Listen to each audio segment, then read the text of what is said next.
you need to define what that actual strategy is without a conversation around technology. Because what you'll find is when you're able to really create that foundation of that strategy, it helps now to say, now what technology is out there that will allow us and enable us to move forward with the strategy in a much more efficient and enhanced experienced way.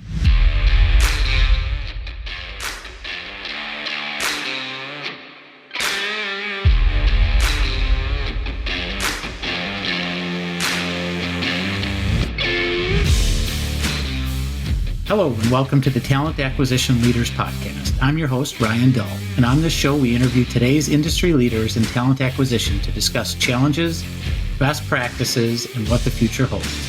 If you are working in talent acquisition and have always wanted to sit down with your peers at other companies to exchange ideas and learn, well, this show is the next best thing. Join us each week as we bring you a new expert interview and extract their expertise. This episode is brought to you by SageMark HR. Transform your recruiting practices with leading-edge technology. Selecting the right recruiting solutions to enable your strategy is one of the biggest challenges leaders face today. You know technology will help, but searching all the options to find out what will work best for your specific needs can be both overwhelming and time-consuming. At SageMark HR, we make selecting the right recruiting technology easy. Our proven process has helped companies such as 3M, Comcast, Stryker, Walgreens, and many more. Reach out to us at SageMark HR for a free consultation to learn how we can help you improve results with less stress and confidently change from reacting to leading. Hello, and welcome to another episode of the TA Leaders Podcast. I'm your host, Ryan Dull. Today, I have a conversation with Justin Fronberg. Justin is the Executive Director of TA for MGM Resorts International. Justin, welcome to the show. Thank you for having me. Yeah, looking forward to our conversation. Let's start out and just provide a little bit of background for the audience, maybe how you got started in talent acquisition and a few of the roles that you've held leading up to your current role. Thanks for the question. Like most in TA, typically you don't necessarily join TA initially, and that's not necessarily a path that you intentionally take. It's usually a path that's presented to you in some aspect of what your intention originally was. And so I actually was in hospitality and really looking at my career more from a hotel operations perspective. And so that was fascinating by me just in terms of hotel and providing guest service and personalized experiences and really being creative in that way. And then at one point, in my career, as I'm heading down that track, the director of TA, as well as a vice president of HR from a prior company I was at, came up to me and said, "We see that you're providing this great service to these guests and these personalized experiences to some of these executives that are a part of these groups. Would you want to do that for our own company and our own employees?" And I said, "Oh, that's fascinating." And so it actually, my first introduction into TA was a role that really was focused around candidate experience and specifically around executive candidate experience. And so that was a phenomenal opportunity because it was one that was a blank canvas. That's something that you really haven't heard of. And it really allowed me to say, let's take what we've done in hotel operations and providing a level of guest service to the candidate experience. And how do we attract talent by aligning them to our brand and really immersing them into our brand and culture as they either interview and or through the onboarding experience. And so that was a phenomenal introduction into TA for me. And moved my career through a multitude of areas and within TA, such as college and high volume and recruiting, and specifically in operations, and then did some corporate recruiting as well. And one thing that I've found through that experience is being a young individual, absolutely saying yes to everything. That was one of the recommendations from multiple mentors that I've had.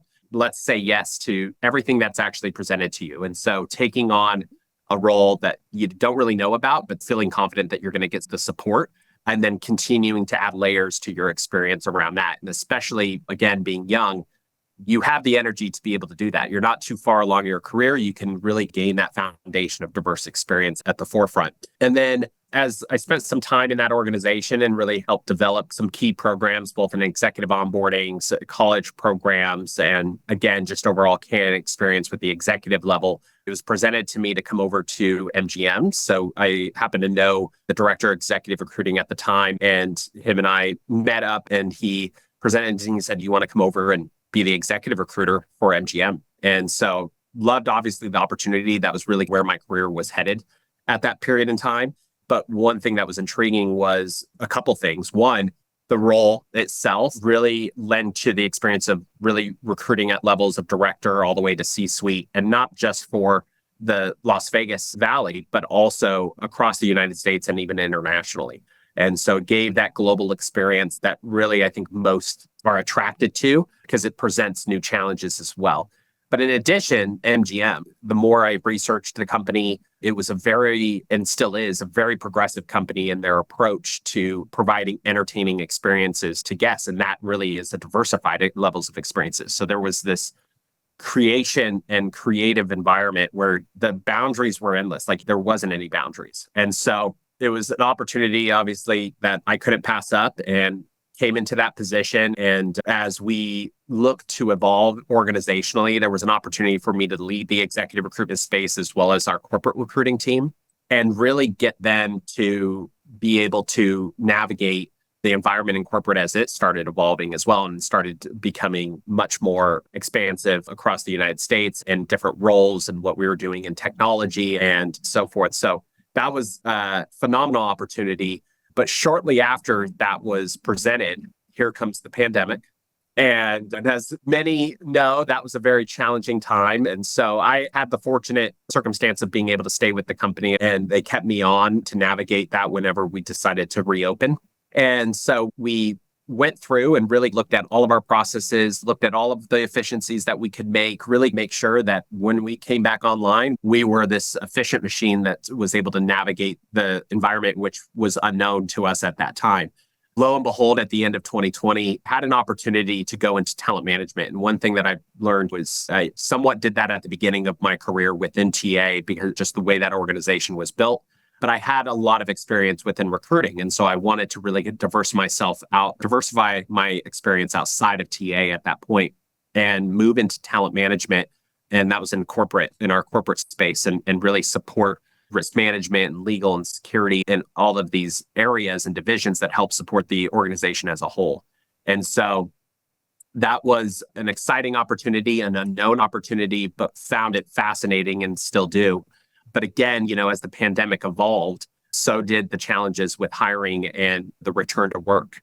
It's unlike the recession where it was this steady, let's come back online. As soon as the borders or the restrictions loosened, doors opened, the guests wanted to come back. And so they got the stimulus money and they were ready to come to Vegas because they'd been cooped up in their house. And that was challenging to us in many ways because we needed to make sure that we had appropriate staff to ensure the safety of our guests, to ensure that we're still providing experiences. And so they asked me to go back into TA for a period of time to help. One, to help restaff some of the TA department. Given the demand, obviously engagement fell a little bit and there was a lot of pressure to support the organization. But then in addition to that, we were able to look at how do we staff for the entire organization. And so we ended up recruiting our new vice president of talent acquisition at the time. And she asked me what were some of the thoughts that I had as we look to move forward. And lo and behold, I gave her those thoughts and she said, great, do you want to do that? And so that's where I've ended up. That's the position I'm currently in. And it's been about 2.5 years since that initial conversation and that appointment. It's been an exciting road as far. Yeah, that's great. Thanks for all that background. And I'm sure that was an interesting time for everyone, but in the space that you serve, definitely really interesting going through COVID and opening back up and the type of volume that you saw. So yeah, and if you wouldn't mind, just describe a little bit of detail, just help give a scale and scope around your current role, a little bit about responsibility, whatever you could share around kind of the number of roles that you hire and how your team is set up and some things like that. So the way we looked at the team and some of the recommendation, as I alluded to, was how do we centralize the team in a way across the department in a way that we're recruiting in the same way. So previously there was, from a property perspective, we were doing much more administrative work. It was much more of a TA shared services environment, but there were aspects of the TA team, whether it happened to be in the executive space or corporate space, where there was some full cycle recruiting that was going on. What we found was that from a succession and growth mobility standpoint for the recruiters, that didn't lend itself well, especially if given stretch opportunities and so forth. It was a completely different process, completely different mindset. And so one of the things that my role consists of is really how do we standardize that across the TA team in ensuring that we're doing full cycle recruiting across the entire team and providing that strategic business partner support to the business in order to find them talent solutions. And so is really putting that model into place across all of those areas, across all of the divisions that we support. And so my role does that for specifically all the Las Vegas properties, our corporate and technology teams, as well as the executive space. And then in addition to that, we've created a sourcing team as well to help lend some additional active sourcing support to the organization when needed. So we put this model into place in an effort to really reduce some of that external partnership. And as we were leaning on, especially in the heat of the pandemic and coming out of it, because of this model, we were able to really ensure that we've reduced that dependency, still have some of those partnerships, but have really repositioned our team as a significant partner within the business. And so that's really the scope of my role right now. Okay, that sounds great. And how big is your team roughly? So at current, I'll say this is we put a model that was a very much of an agile TA model. What that meant is in order to provide full cycle recruiting, you couldn't have a recruiter lend support or recruit if they had 300 roles that they had on their desk. And so we needed to make sure that the model that we put in place, there was enough there where they were able to maximize that seat. But in addition, to ensure that recruiter can still source and provide strategic partnership to the business.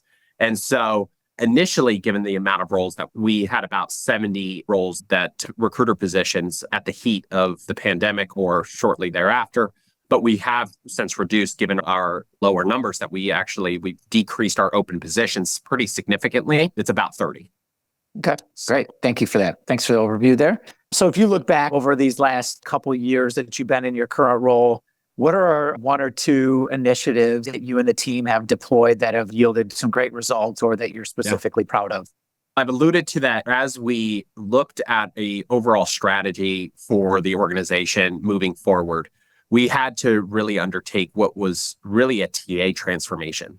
And that transformation is significant in many ways, right? When people utilize the word transformation, it's no small heap that you're really going to make a couple decisions and make some changes and go forth. It is a very large initiative, and ultimately it needs to have the buy-in of not only the organization and its leaders, but also the team as well. And so what we found was that at the time where there was a massive need to rely on TA to get them people so that we can staff our positions. The business trusted us in that we were able to make this decision. And they said, we're going to trust you that this is the model that's going to work. We actually went to them and we really listened to what their feedback was. And we made this decision based on what they were telling us. And so it was pretty easy in that respect to move into this model. But in addition, we had to really look at and have a conversation with the current recruiters and the TA team and say, this is where we need to move forward in order for us to be successful. This is where we need to ensure that, hey, this is the path forward in order for us to reach the light at the end of the tunnel. And they trusted us. And really from them, it was really going from being a TA administrator to that of a strategic partner. And so they found that intriguing. And I think that they wanted that for a lot of ways. In addition to that, they saw the growth path. They saw that there are many ways when you're recruiting people, they ask you the question, what is my path for upward or lateral mobility? And that's difficult, especially if you don't have one. And so we really considered that in our model, and that has allowed the team from an internal mobility standpoint to continuously grow. And so with that, that obviously drives engagement, that drives a level of training that really is intentional for those recruiters and overall development. And so that was a model that, again, not very easy to implement, and we continuously do. We knew that it was going to be about a 3-year transformational strategy. We're just about concluded with that. And it's resulted in a number of open positions decreased across the company. Because what we're able to find is through that transformation, we've been able to provide quality talent and being able to talk through what is the actual need here? Who are you looking for as a skill set or a person or culturally? And ultimately ensure that we're going out and finding those people. It's not just finding a body, it's finding somebody that actually meets that team and that team's needs. And so when you are able to do this, is that level of turnover and attrition. And so that was one big one, and that continues to be one that we are evolving with, and that continues to evolve. I would say a second one is really enacting how are we sourcing and as a team and not being reactive in a way where we're just getting candidates. I think pre-pandemic, there was this mindset of our organization is large, it's very well branded. People are going to apply. Kind of one of those field of dreams comments like build it and they will come. But one thing, again, that the pandemic did is it put small businesses and large corporations on a whole equal playing field for talent. And so we really needed to make sure that how are we able to gain a competitive advantage? And that really comes down to sourcing. And so as we look at all of our roles, such as a recruiter or even our more technical team that sources, everyone's responsibility is to go out and find that talent, whether that be through means of outbound recruiting or recruitment marketing and advertising and bringing levels of awareness. But in addition, that's also enacting our EVP work as well. So really, as we've developed that, how do we introduce that into everything that we do as it relates to communication with candidates, advertising and recruitment marketing, overall career site. And so really making sure that was fully developed in order to attract the right type of talent for our organization.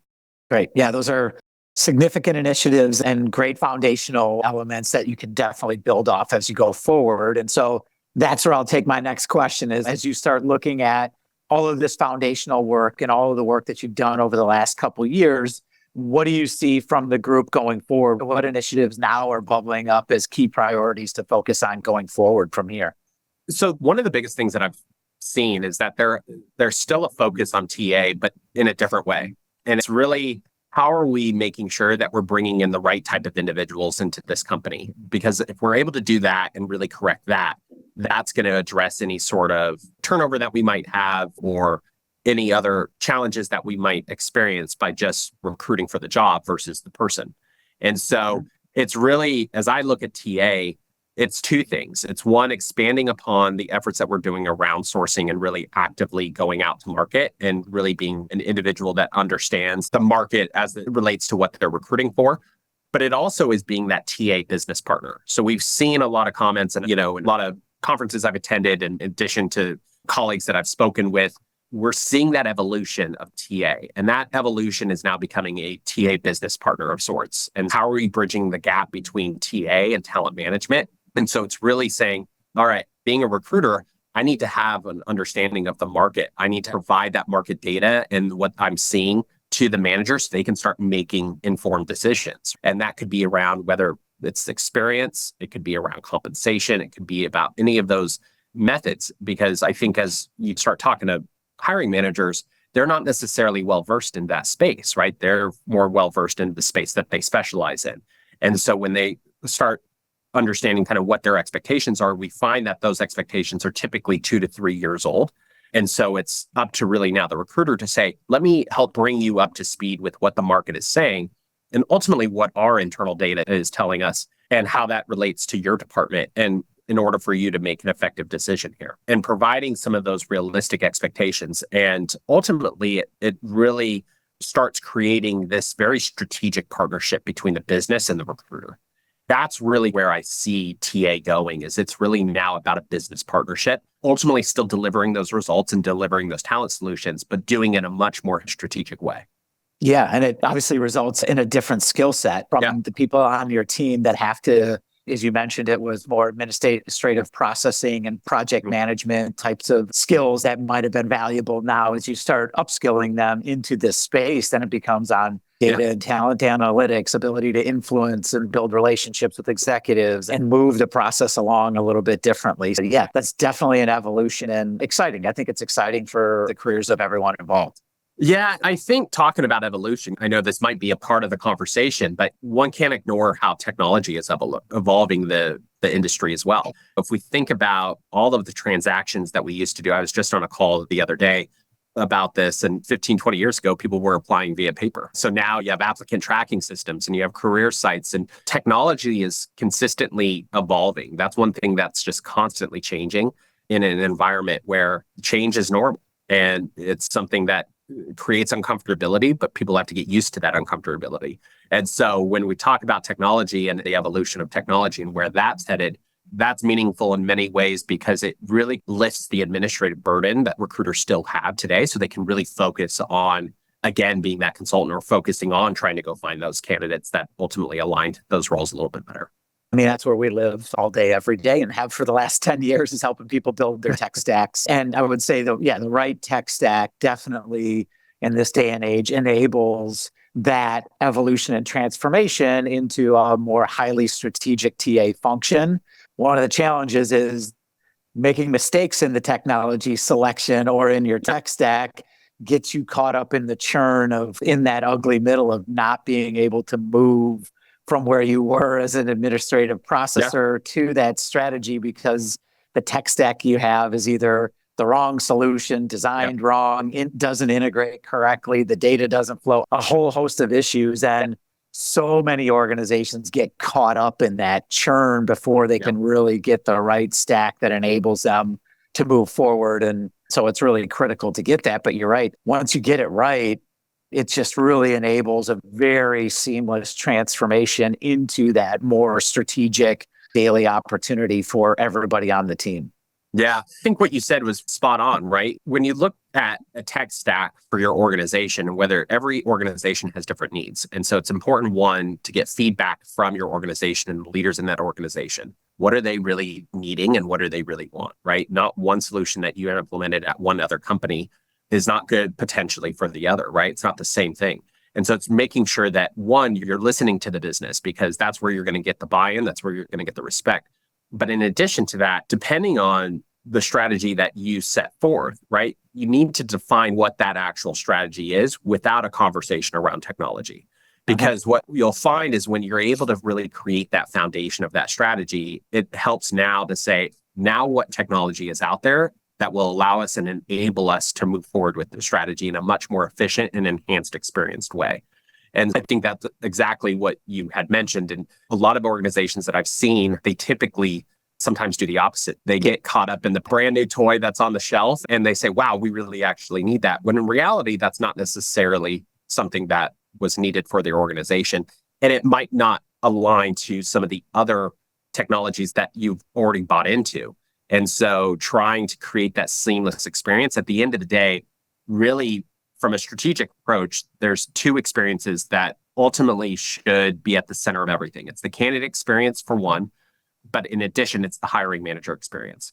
And so where there is a level of disruption is when the technology is implemented in a way that's not able to provide a seamless experience.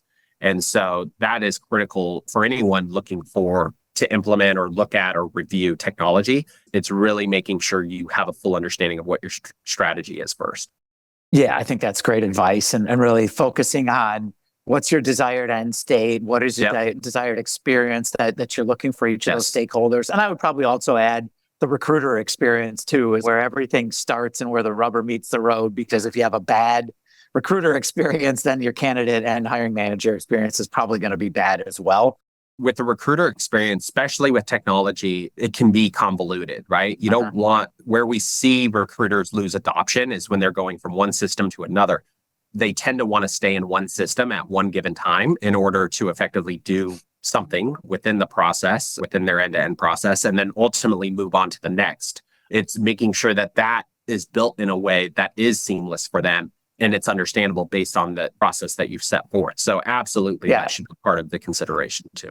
Yeah, I think that's a real big part of the design, and anymore looking at how the integrations are with your whatever your applicant tracking system is and making sure that's seamless and that experience does not require logging in and out or multiple tabs open and going back and forth. And there are some great solutions on the market today that we usually help people design into that don't require the levels of adoption because there's automations built in and integrations are better and things like that. So that really helps enable that overall experience and increases efficiency and improves everything.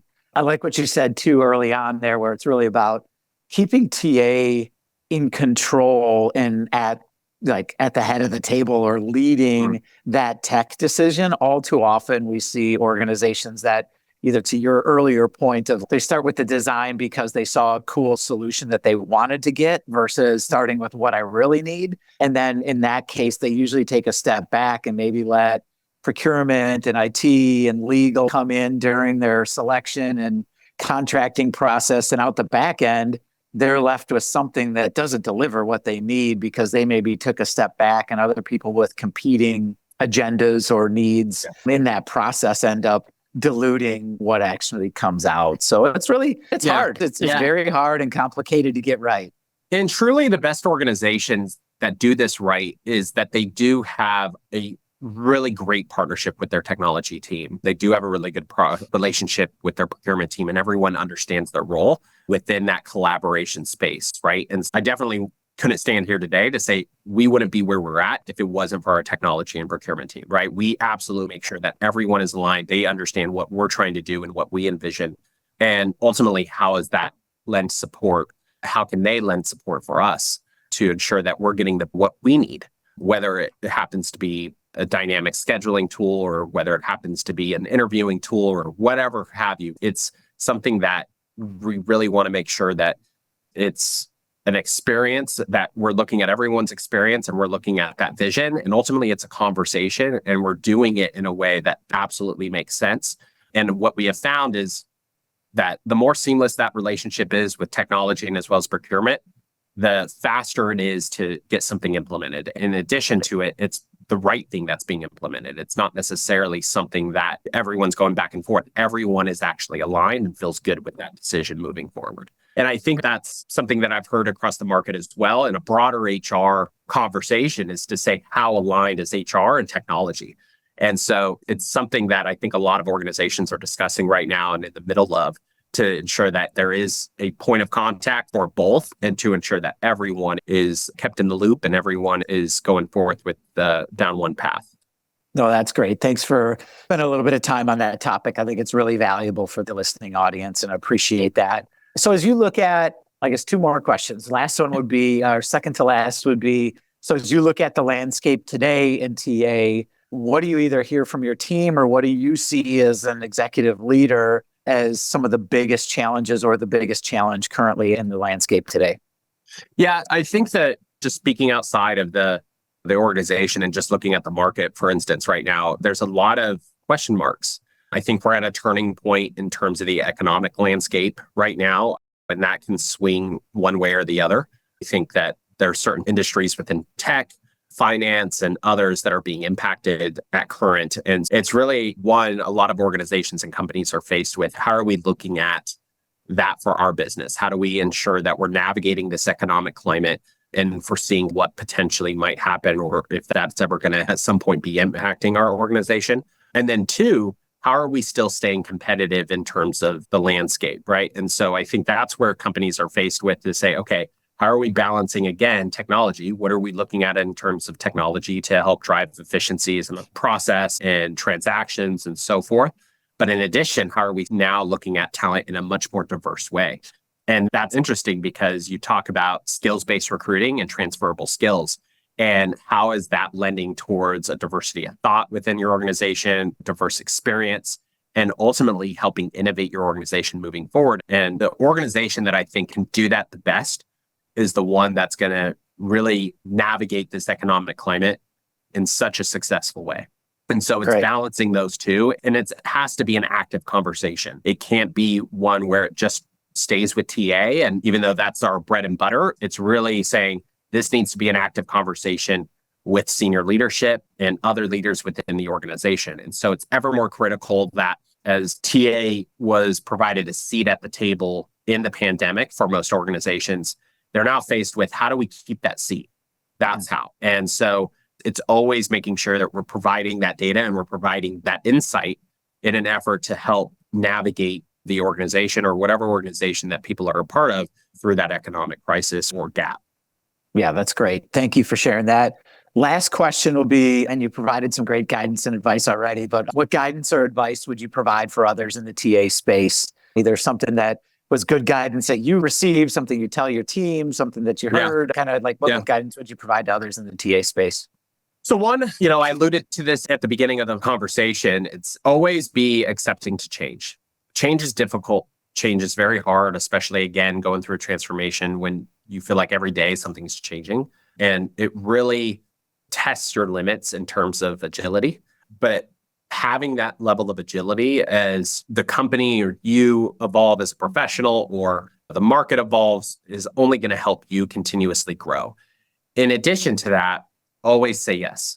to things that you're asked to do, to be exposed to. And there might be a level of uncertainty that you may have in relation to your experience, but lean on the people that can support you, whether it happens to be mentors, whether that happens to be people in your personal life, or whether it be professionals in your professional life. Lean on those people to help give you guidance and navigate those times where you feel uncertain in the opportunity that's presented to you.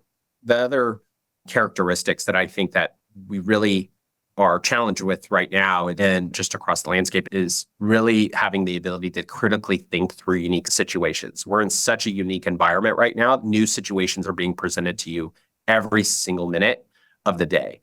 And so being able to navigate those and say, okay, let me think about this. Let me put some critical thinking behind this and really create a plan or a strategy in order to effectively navigate this situation. And by doing that, which leads me to my next point, is really having curiosity drives a huge amount of development, innovation, and asking those questions. There's no quote unquote dumb question.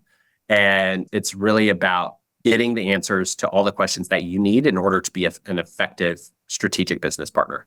And so if I can recommend any of those qualities, I would absolutely do that here and make sure that whatever you can do, it lends towards those competencies. Yeah, that's great advice. Justin, thank you so much for joining me today on the podcast. I think you did an excellent job sharing a lot of details that will be very valuable to the audience. And so I really appreciate you joining me. Thank you, Ryan. We hope you've enjoyed this episode of the Talent Acquisition Leaders Podcast. If something we said today resonated with you, please subscribe, rate, and download our podcast and share the episode with your network. Ready to transform your recruiting practices with leading-edge technology, just like our other clients at 3M, Comcast, Stryker, and Walgreens? Then reach out at sagemarkhr.com for a free consultation.